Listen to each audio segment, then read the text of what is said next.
Espérez encore, encore, Azodi. Espérez encore, encore, Azodi. Espérez encore, encore. Chers frères et sœurs mauriciens, bonsoir. Titre molette pastorale cette année-là, c'est Espérer encore aujourd'hui. Alors, les temps, nous tous, nous pouvons traverser sa grave crise qui nous connaît là. Nous tous, nous sommes contents de joindre un du monde qui est capable de nous donner courage, qui est capable, comment dire, rallume en nous la flamme de l'espérance. Et quelquefois, nous-mêmes, nous sommes capables d'être sa qualité du monde là pour les autres. Alors, la Bible donne-nous un modèle de ça du monde qui est capable d'encourager les autres. Et il appelle le serviteur. Comme on le connaît, la Bible, c'est l'histoire du peuple de Dieu, l'histoire du peuple juif. Et les temps où on raconte cette histoire, les temps où on médite là, les juifs, ils comprennent doucement, qui manière bon Dieu accompagne les autres, ils soutiennent les autres dans une difficulté, ils éclairent notre chemin. Comment dire, donne un grand courage. Et c'est pourquoi l'histoire du peuple juif racontée dans la Bible s'appelle l'histoire du salut. Alors, un moment de cette histoire-là, c'était environ 600 ans avant Jésus-Christ. Les Juifs qui traversent par une grande crise. Et cette crise-là, il arrivait quand le roi de Babylone situé en Irak, comme on le connaît, il arrive en Israël. Il attaque la ville de Jérusalem, il détruit le temple, détruit le palais, enfin il crase partout, et surtout, il prend les Juifs et il amène les autres en déportation, en exil, loin de notre pays. Cette crise-là tient une grande douleur, un grand chagrin parmi les Juifs. Et surtout, je te pose cette question, est-ce que bon Dieu abandonne nous? Alors, la Bible raconte de quelle manière bon Dieu fait choisir un homme qu'il appelle le serviteur. Il choisit lui, il dit comme ça, me contente-toi, me fin mettre mon esprit l'autre toi, et me pour envoyer toi pour une mission. Et qui sa mission là? La Bible dit à nous, sa mission c'est apporte le droit à tout le monde. Ça veut dire travail pour la justice. Remarquez qu'il bon Dieu pas donne une mission religieuse. Il pas dire lui à faire de la prière, faire du monde prier, etc. Non, il dit lui travail pour la justice. Faire qui le droit de chaque personne qui dit du monde, qui dit grand du monde, respecté. Qui chacun gagne ce droit, peine aucun pas ce droit. Alors,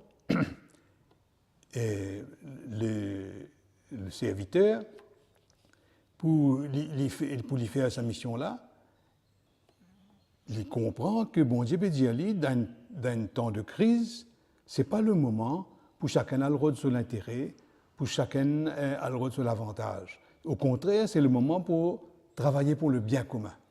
Et puis, dans un temps de crise, chacun de nous a besoin de soutien. Mais chacun de nous aussi capable d'apporter une contribution. Et donc, pour nous capables de sortir dans cette crise-là, d'une manière digne, nous avons besoin de vivre solidaire, nous avons besoin de collaborer. Mais ce qui est intéressant, c'est la manière que bon Dieu dit à lui, quelle manière tu besoin d'amener ta mission. Il dit comme ça, pas besoin de crier, pas besoin de faire l'étalage, pas besoin de tendre la voix partout. Plutôt, travaille avec persévérance. Ça veut dire, amène de l'action pour que la justice respectée.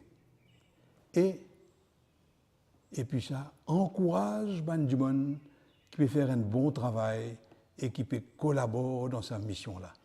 Il dit comme ça, si tu trouves un petit labraise qui peut fumer, pas teindre, pas craser, au contraire, encourage-les pour que la flamme capable allume l'espérance dans le cœur des hommes. Alors, quand nous guette bien, sa mission-là, ce n'est pas juste une mission pour un grand monde, ça. C'est une mission pour nous tous. qui nous tue du monde, qui nous grandit du monde. Et je connais, il y a déjà beaucoup de monde parmi nous aujourd'hui, depuis que la crise a commencé, depuis 1 an, qui amène ce rôle-là dans notre communauté, dans notre village, dans notre environnement. Et il y a beaucoup de monde qui invente toute qualité de manière pour vivre solidaire, pour soutenir les gens qui plus dans pince. Et nous voulons remercier les autres. Parce que c'est eux qui, pareil comme le serviteur, allument la flamme de l'espérance dans le cœur des hommes et des femmes aujourd'hui. Mais malheureusement, quand un homme commence à lutter pour la justice, arrivé qu'il est découragé. Il est découragé parce qu'il n'a pas trouvé aucun résultat. Il dit pas grand-chose qui changer. Tout peut rester pareil. Et alors, bon Dieu dit avec ce serviteur, moi qui fais choisir toi. Pas croire une idée sort dans la tête ça. C'est moi qui peux envoyer toi. Ça veut dire que je peux être là avec toi. C'est moi qui peux faire ton travail pour du fruit. Pas hésiter, me contente-toi, me là avec toi. Et deuxièmement, il dit, pensez, beaucoup du monde peut attendre qu'il y ait du bon travail pour la justice. Parce que pour du monde gagne sa dignité. Pas suffit qu'il gagne la case, gagne le travail, gagne ce bois à manger. Il a besoin de comprendre qu'il peut gagner respect en tant que personne humaine, qu'il ce droit peut respecter, qu'il y en a valeur. Alors, ce travail qu'il peut faire là, un grand, grand travail. Pas abandonné. Mais arriver aussi que ce monde qui travaille pour la justice doit être persécuté.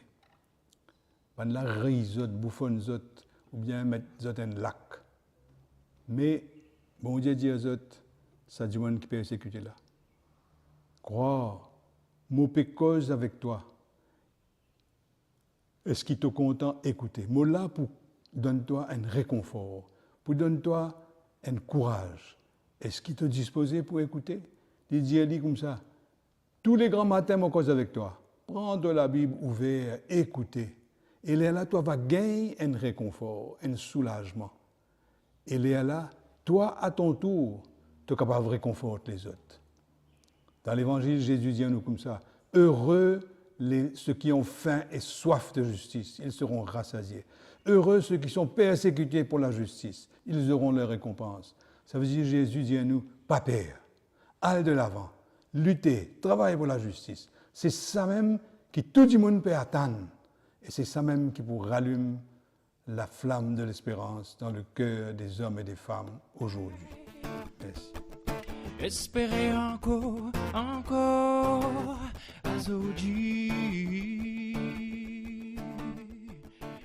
Bonsoir, merci d'être des nôtres pour poursuivre cette série d'émissions dans le cadre du Carême chrétien avec la lettre pastorale du cardinal Maurice Piat, évêque du diocèse de Port-Louis, Espérer encore aujourd'hui.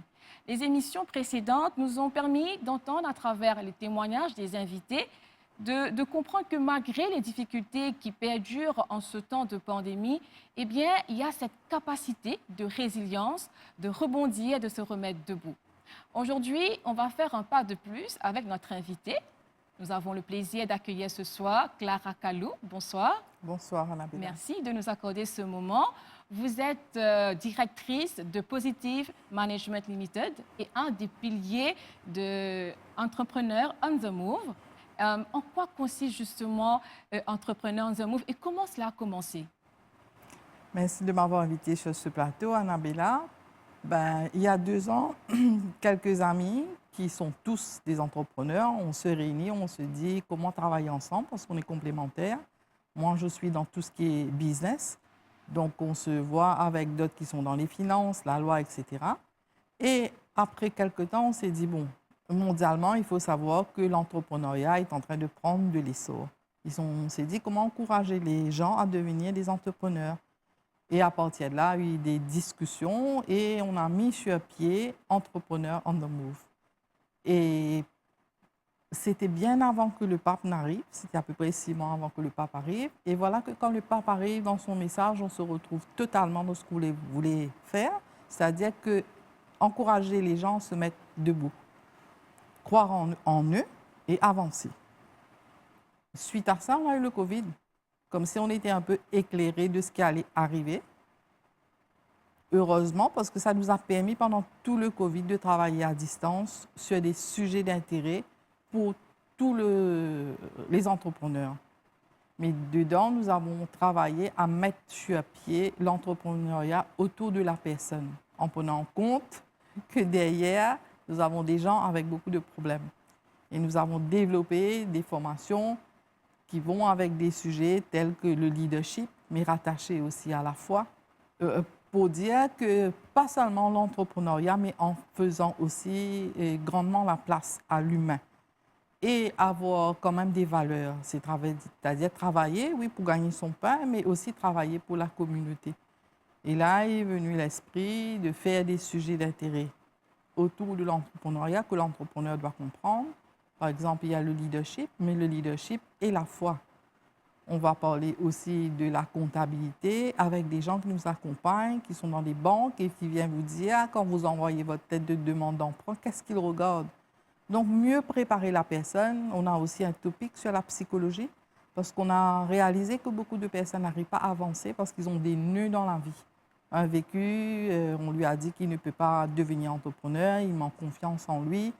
Et voilà qu'est parti l'esprit de Entrepreneur on the Move. C'est vraiment un accompagnement humain. Exactement, un accompagnement humain. Et après le Covid, pendant 4 mois, nous avons formé quand même, avec des volontaires, 225 personnes. Nous continuons notre cheminement. Nous avons pas mal de demandes pour cette année-ci.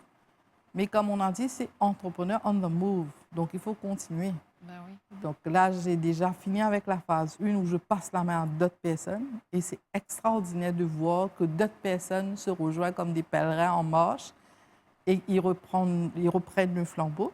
Et ce qui nous permet de continuer à avancer. Au début de cette émission, nous avons entendu le cardinal Piat nous partager un autre volet de sa lettre pastorale et sa réflexion s'est portée surtout sur le bien commun, ce souci des autres. Clara, depuis plusieurs années, vous êtes engagée dans le social. Quand on parle du bien commun, c'est une réalité que vous connaissez bien. Exactement. Si je suis à mon compte entrepreneur aujourd'hui, j'ai fondé ma boîte qui s'appelle Positive Management Limited, déjà pour rester dans tout ce qui est positif. Ben, c'est aussi pour trouver du temps. C'est-à-dire que 30% de mon temps est dédié au social. J'ai été présidente de femmes chefs d'entreprise et à partir de là, dans pas mal d'autres associations, MCCI, enfin pas mal. Et qui fait que j'ai besoin de redonner ce que j'ai reçu. Ça, c'est mes valeurs à moi. Justement, d'où vous vient cette motivation, ce désir de vouloir donner ce que vous avez reçu? Je pense que ça vient de mes parents qui ont toujours dit ben, tu reçois la lumière, c'est pour donner, et plus tu donnes, plus tu es éclairé. Parce qu'il faut savoir, hein, ce n'est pas qu'on est en train de faire des formations pour ces entrepreneurs-là, on ne fait que donner. On reçoit énormément.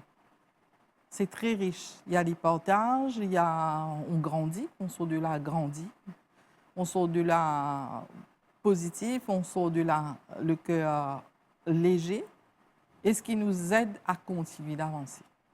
Alors, finalement, c'est un partage de savoir, de connaissances. Est-ce qu'en même temps, ça ne vous fait pas de la compétition?